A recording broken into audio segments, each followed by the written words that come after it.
qu'est-ce qui se passe dans le monde du catch? Bonjour à tous, monde de fans de catch, ici Kozak, et aujourd'hui nous parlons des news AEW. Trois petites news aujourd'hui. Rien de très folichon, je dois vous l'admettre, rien d'énorme comme d'habitude. Là, on n'a pas de scandale, hein. On n'a pas d'affaires qui explosent l'internet. C'est bien, ça fait aussi des petites vidéos un peu plus sympas, un peu plus chill. Donc allons-y pour la première news. L'AEW valorisée à 2 milliards de dollars.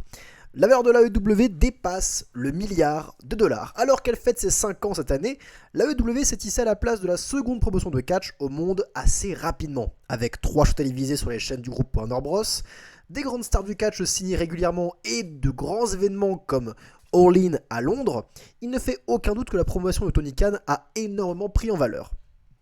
Alors que Forbes dévoile le déclassement empire sportif les plus valorisés du monde en 2023, avec notamment Liberty Media, Cranky Sports et Entertainment, ou encore The Kraft Group, on retrouve aussi en 11e position Shahid Khan, le père de Tony Khan, dont l'ensemble des propriétés sportives est évalué à 8,25 milliards de dollars. Sur le Wrestling Observer, la All Elite Wrestling serait quant à elle valorisée autour de 2 milliards de dollars en 2023. À titre de comparaison, au moment de sa vente avec Andy Havor, la WWE était valorisée à 9,3 milliards, soit presque 5 fois plus. Shahid Khan est pour rappel le propriétaire de la All Elite Wrestling, mais aussi du club du premier ligue anglaise Fulham, la FC, et des Jaguars de Jacksonville, équipe de NFL. Eh bien, on connaît la valeur de la W, je vais pas vraiment commenter parce qu'au final, cette valeur, 2 milliards comparée aux 9,3 milliards que vaut la WWE, c'est assez représentatif des ratings. C'est quelque peu assez représentatif. L'AEW fait en général 3 fois moins d'audience que la WWE, à peu près, environ. Et pourtant, la compagnie vaut 5 fois plus. C'est parce que la WWE a beaucoup plus de sponsors, beaucoup plus de stars, beaucoup plus d'histoires. Bref, bien sûr que là, on prend encore plus en valeur. Donc, 2 milliards de dollars, c'est quand même pas mal. Ça a augmenté, ça a doublé quasiment grâce à Wembley normalement et grâce, il faut l'admettre, à ces 800 000 fans qui sont là chaque semaine à Raid Dynamite, toujours les mêmes fans qui regardent ce produit AEW que, pour le coup, je n'apprécie pas du tout ces derniers temps et que nombre d'entre vous n'apprécient pas non plus, mais il y a ces fans de l'AEW qui existent, qui sont toujours là, et honnêtement, Tony Khan peut leur dire merci, mais merci énormément, puisque je les trouve quand même extrêmement nombreux et ils sont, ils sont téméraires, ils sont persistants, ils sont tenaces, les bougres. On va pas se mentir là-dessus.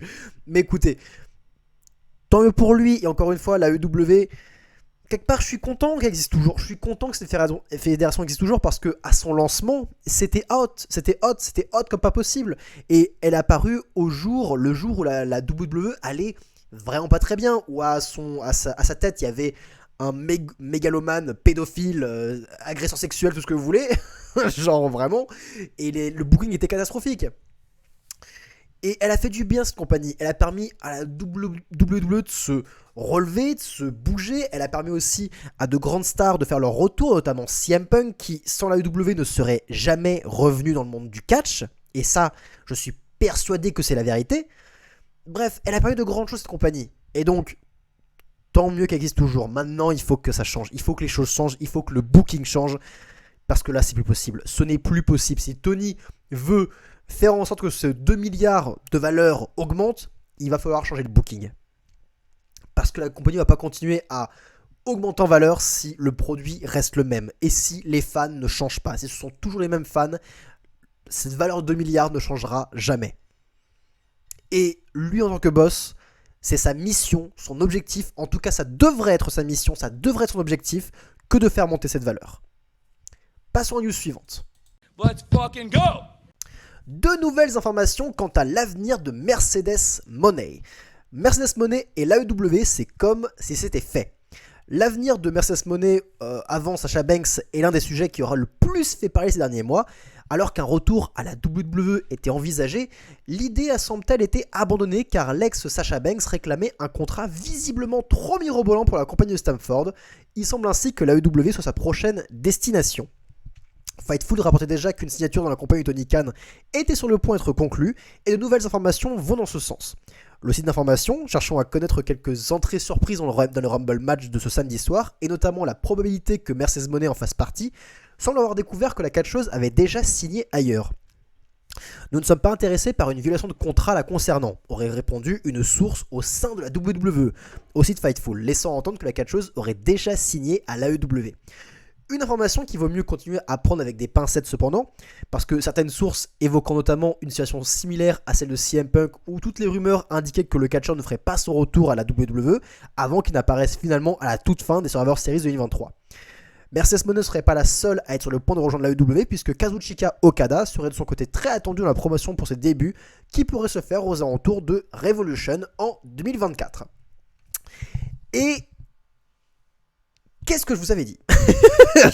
J'adore faire ça parce que il y a quelques semaines avant que le Royal Rumble commence, on lisait ces news sur le contrat de Sasha Banks et est-ce que la WWE serait intéressée par Sasha Banks. Et selon moi, Sasha Banks, elle a beaucoup de star power, enfin elle a un petit peu de star power, elle est beaucoup aimée au sein des fans, mais je ne voyais pas ce qu'elle pouvait apporter à la WWE à ce point. Elle aurait apporté un petit peu de choses, bien sûr, elle a sa fanbase et les gens auraient été ravis de la revoir. Elle aurait eu du star power, ça aurait permis de nouvelles grosses affiches, évidemment. Mais est-ce que c'est un draw? Est-ce que Sasha Banks n'allait pas demander, avec son parcours à l'Indie, un contrat avec une somme d'argent beaucoup trop grosse par rapport à ce que la WWE pensait tirer de Sasha Banks? Et bah la réponse, on l'a ici. Encore une fois, ce sont que des news, c'est pas forcément la vérité, tout ça est à prendre avec des pincettes comme à chaque fois. Mais évidemment, si Sasha demande un truc trop mirobolant, alors que la WWE a déjà Bianca Belair, Becky Lynch, Rhea Ripley, Charlotte Flair et Jade Cargill qui a fait popper la foule comme pas possible, qui sont toutes de plus grosses stars que Sasha Banks, et bah la compagnie n'a aucun intérêt à donner trop d'argent à Sasha Banks. Alors que Tony Khan a besoin de Sasha Banks, il a besoin d'elle parce que son ressort féminin est pourri. Il a besoin de Mercedes Moné. Et lui, on le sait, il est prêt à mettre des milliers et des cents pour chaque lutteur. Il a des contrats, il donne de l'argent à tout le monde. Mais on l'a déjà dit que je pense sincèrement que Mercedes Moné à la AEW, ça va pas être grandiose. Elle aura un super début, ça va faire popper la foule comme pas possible. Les gens seront ravis de la voir. Ça va être un segment marquant pour ses débuts. Mais après, elle va se noyer dans la masse. Elle va se noyer dans la masse comme toutes. Parce que Tony Khan ne sait pas booker correctement ses stars. On verra bien. Bon courage à elle. Let's fucking go! Et enfin, dernière news, AEW Dynamite, Hangman Page contre Sir Strickland et une grosse annonce de Tony Khan. Samoa Joe connaîtra son challenger de Revolution à Dynamite la semaine prochaine. Un match pour la place de challenger au titre de champion de l'AEW entre Swerve et Adam Page a été annoncé après le main event de Dynamite ce mercredi pour l'épisode de la semaine prochaine.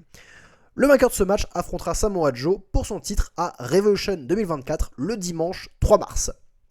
Swerve a en effet battu Rob Van Dam dans un match hardcore dans le main event, tandis que Page a battu Toa Liona plus tôt dans l'épisode de ce mercredi.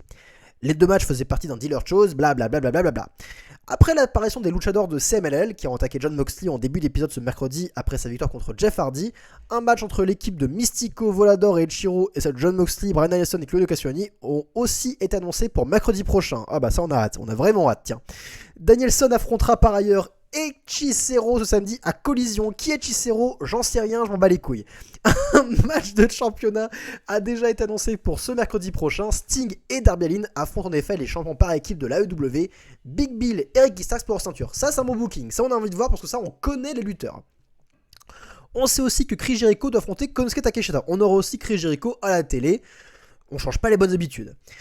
Et enfin, il a été annoncé que le président de l'AEW, Tony Khan, fera une grosse annonce au cours de l'épisode de Dynamite de mercredi prochain. Et bah la méta des grosses annonces de Tony Khan revient, on dirait. Est-ce qu'on se rappelle de ça qu'il y a un moment, chaque semaine à Dynamite, Tony Khan a réalisé que quand il faisait une grosse annonce, quand il teasait une grosse annonce, les chiffres augmentaient, les ratings augmentaient.